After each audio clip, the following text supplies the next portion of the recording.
So, who watched the debate?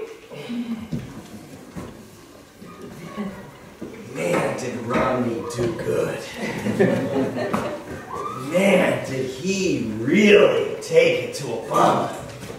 He took it to him. And he won that debate. It's all I seem to be hearing about. I even put it on my own Facebook page. I said, Romney won that one. Well, I don't think a few people liked that I put that on there. But you know what? You know what? I moved the flag out of here because you know what? I'm tired of the political stuff. I'm tired of whether or not it's Obama or whether or not it's Romney. The question I have here when I'm standing in front here wearing this is altogether something completely different. It doesn't matter to me when I'm here with this and I'm reading the gospel who the President of the United States is going to be. The question that I want to know is who is going to stand up for what the gospel message in my mind is all about, or predominantly about. The losers of this last debate, the losers by both of those guys were the poor. Jim Wallace said from Sojourners, the losers in those debate and the debate in this country is and about the poor. And I'm also tired of being told how I'm supposed to be a Christian. I'm bothered by it. I'm going to read a little bit. Peggy knows about this person, and I took it off of her Facebook page. And I've met this gentleman 2 times, Michael Caine. Michael Caine wrote something that I want to sort of throw out there, and then I want to jump off a little bit and discuss. He was writing that last Thursday, it was October 4th when this message came through. He said, last Thursday, a fax in his church office in Pennsylvania started humming, shaking, and sputtering. A message coming out of the ether began to jerkily roll off the machine. The headline from the fax said, Pennsylvania Voter Guide for Christians. And I'm sure there's the New Jersey equivalent. And let's be careful now today, right? There's preachers out there today who are on purpose preaching for a particular candidate and questioning the IRS rules about it, and they're picking a particular candidate. That's not what I'm doing. I am not going to pick a candidate because this message is larger than any one person or one political party. The Pennsylvania Voter Guide went on to ask the question of this church and this particular minister whether or not they were pro-homosexual and or pro-abortion. And if they were pro-homosexual or pro-abortion, then they were not Christian. And they should not support those who would stand up for those kind of policies.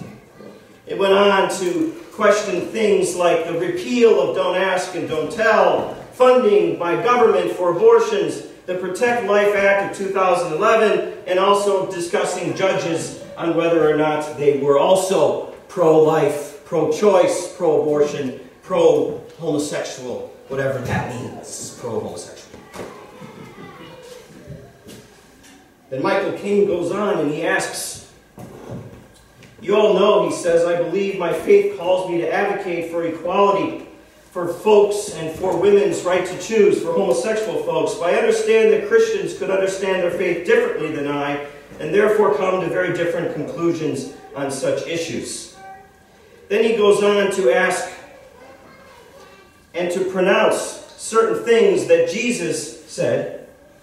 And one of the things that he said was that Jesus' earthly ministry was filled with things like the fact that he warned the rich, the verbose, the hypocrites, those who see themselves as self-made, self-sufficient, or independent, and anyone who seeks to conduct their affairs outside the scope of God's providential care. Jesus had something to say, he writes. Then he goes on, and this is where I then jump off. And And I ask you all, how many times in the Bible was abortion talked about? Once in the Hebrew Bible. Once. It was in the context of adultery. And it was actually, if you read it, it was in support of the abortion if somebody had committed adultery. One time. How many times in the Bible is homosexuality discussed? The argument could be said that there's zero. But if you look at the literalness of it, sleeping with a man and a man, once or twice in the Hebrew Bible and once or twice in the New Testament. How many times did Jesus talk about abortion? Never. How many times did Jesus talk about homosexuality? Never. Never. So the question that I raise today in the context of the debates, in the context of this political discourse is, why is the preponderance of the discussion about whether or not you're Christian or not, whether or not you're pro-homosexual or pro-abortion? Why isn't it discussed more about whether or not you're pro-anti-poverty? Exactly. Exactly. Pro-getting rid of hunger? Amen. Good Lord! I did a little research last night. The poor. Guess how many times the Bible contains verses on the poor, social justice, and God's deep concern for both? Take a guess. Just throw out a number. 700, 2,000. At least 300. At least 300 times. And then depending on how you define poor and that kind of thing, it could be even more. 300 times. So if we're doing this sort of, you're more Christian or not Christian, we ought to be hearing messages about anti-poverty 300 times before we ever hear something about homosexuality.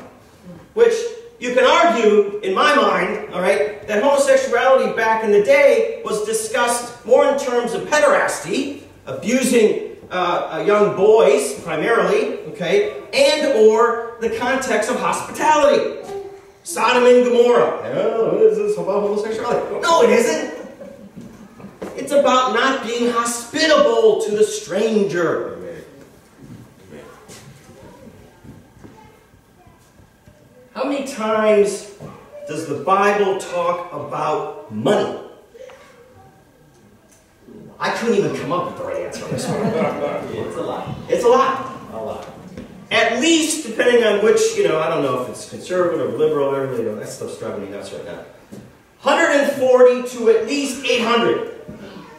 140 to at least 800 times in the Bible, the money and what you do with it, how you seek it, how you hold on to it, how you share it, how you do whatever with it is discussed. Now we're between the poor and money, we're between 500 and 440 to 1,100 times. Now, what are some other issues then? Immigration. I didn't even look that one up. That's hospitality. That's hospitality? Welcome the alien. Welcome the alien. It's in there. I'm just saying it's certainly more than once or twice. Prisoners, orphans, right? So we're pushing, I don't know, let's 2,000. Right? Somebody said that number, right? 2,000 verses in the Bible that speak to poor and social justice issues. We as Christians, when we ignore the social justice issues and we focus on whatever morality du jour, Thank you. Okay? Morality du jour, we're not doing this thing. Amen. We're not doing this thing. You talk about marriage. Read the history of marriage. It is not the way it is set up today. It's been different for hundreds of years. The difference of same-gendered relationships was different than our sort of puritanical look at things today. So, the debates, that's why I moved the flag. The flag's got nothing to do with this power. Got nothing to do with it. We are called to a different authority. Amen. Okay? Amen. If your candidate doesn't support this thing, I don't care if they're Democrat, Republican, Independent, green, purple, whatever. You got to ask why. You got to stand up for them. Why are drones being thrown all over countries that we haven't even declared war on? Why? That's a Democrat administration doing that. Would it have been okay if it was a Republican administration? Or would we be fighting against it if it was a Republican administration? Peter? Yeah.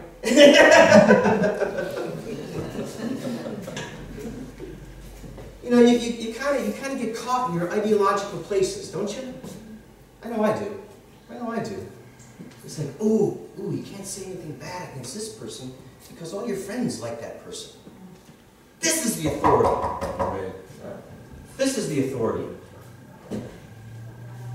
If among you one of your brothers or sisters should become poor in any of your towns within your land that the Lord your God is giving you, you shall not harden your heart or shut your hand against your poor brother or sister, but you shall open your hand to him or her and lend to that person sufficiency for their need, Amen. Whatever it may be. Amen. I could keep preaching on this for another half an hour. Sufficiency for their need. Amen. That's communism. Ooh!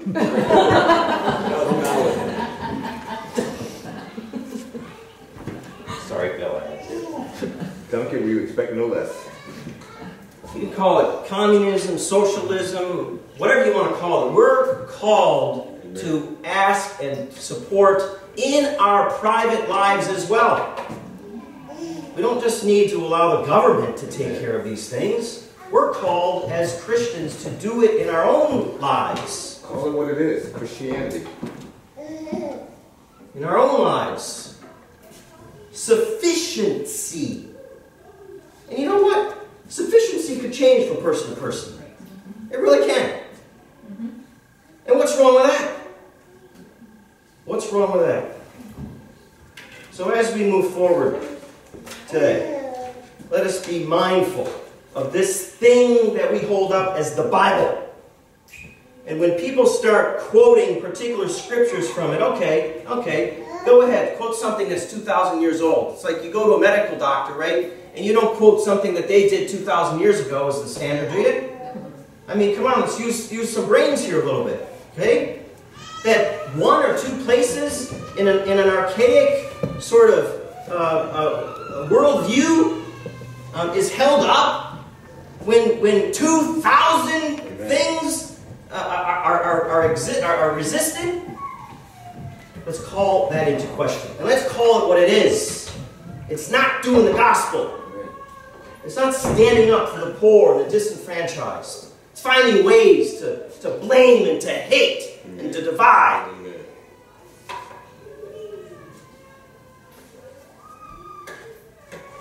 So let us go and try and do likewise. Amen. Amen.